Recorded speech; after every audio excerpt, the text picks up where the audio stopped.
La jurisprudencia constitucional, a partir de estas premisas, ha concluido que el modelo social es el marco de referencia de las previsiones del bloque de constitucionalidad contenidas en la CDPD. En el mismo sentido, la Convención de la ONU desarrolla una amplia gama de ajustes que pretenden garantizar el desarrollo y pleno goce de los derechos de este grupo poblacional. Entre otras, los países deben eliminar las leyes, actos administrativos y las políticas públicas que generan discriminación en su artículo cuarto. Deben promover políticas que tiendan a combatir los estereotipos y prejuicios, así como promover la conciencia sobre las habilidades de las personas con discapacidad.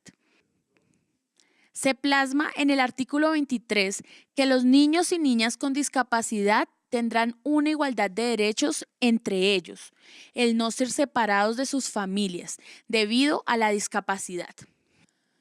Los estados tienen el deber de asegurar la igualdad en cuanto al reconocimiento de la capacidad jurídica y asegurar el acceso a la justicia en condiciones de igualdad. En referencia a la accesibilidad, los países deberán eliminar las barreras que la limiten para facilitar la movilidad y el acceso al transporte, instalaciones, servicios públicos, entre otros. Artículo 9. Esto facilitará la independencia, artículo 20, e inclusión en la sociedad, artículo 19. Además, tener una vivienda accesible permitirá que las personas puedan desarrollarse con el mayor nivel de independencia y autonomía posible.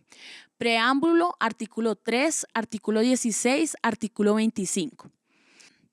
Esto implica ver a las personas como un sujeto capaz de tomar sus propias decisiones, como una persona igualmente digna, que posee el mismo valor y por lo tanto los mismos derechos que otras personas de formar su vida. Hay que tener en cuenta que se deben prever todas las condiciones sociales necesarias para ello. Sin embargo, no se debe perder de vista que todas las personas son interdependientes y que se necesita del apoyo de otros, en algunas ocasiones más, sin que esto perjudique la libertad de tomar decisiones. Ahora, la igualdad no estará completa sin una participación activa en la vida pública de la sociedad, en la política, la economía, cultural y administrativa de la nación. Así lo consagran tanto la Constitución colombiana, artículo 2, como la Convención de la ONU, artículo 28, y la Convención Americana, artículo 5, numeral 1. Un concepto esencial que incluye la CDPD es el de discriminación. El artículo 2 de la Convención afirma que, por discriminación por motivos de discapacidad, se entenderá cualquier distinción, exclusión o restricción por motivos de discapacidad que tenga el propósito o el efecto de obstaculizar o dejar sin efecto el reconocimiento, goce o ejercicio en igualdad de condiciones de todos los derechos humanos y libertades fundamentales en los ámbitos político, económico, social, cultural, civil o de otro tipo. Incluye todas las formas de discriminación, entre ellas la denegación de ajustes razonables. Es importante detenerse a analizar esta definición, pues la discriminación en contra de las personas con discapacidad se diferencia en ciertos aspectos de la discriminación en contra de, por ejemplo, la población con orientación sexual o identidad de género diversa.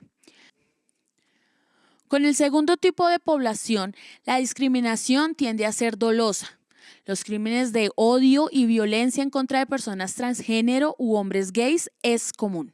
Sin embargo, con las personas con discapacidad sucede algo diferente.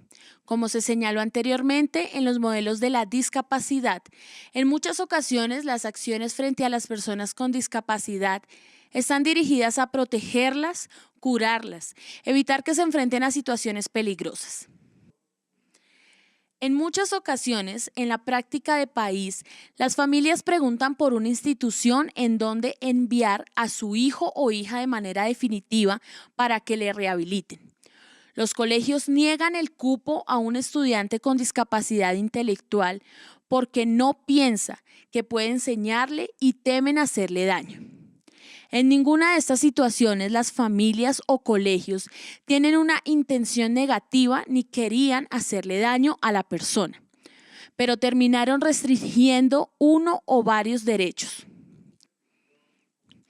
Es por esto que la Convención aclara que sin importar la intención detrás de una acción, si ésta resulta en una limitación o violación de derechos, se constituye discriminación. Por ello, la discriminación en contra de las personas con discapacidad no se basa en hechos aislados de individuos. Esta tiene un carácter estructural y generalmente proviene de instituciones públicas y privadas que muchas veces responden a actos involuntarios con consecuencias negativas.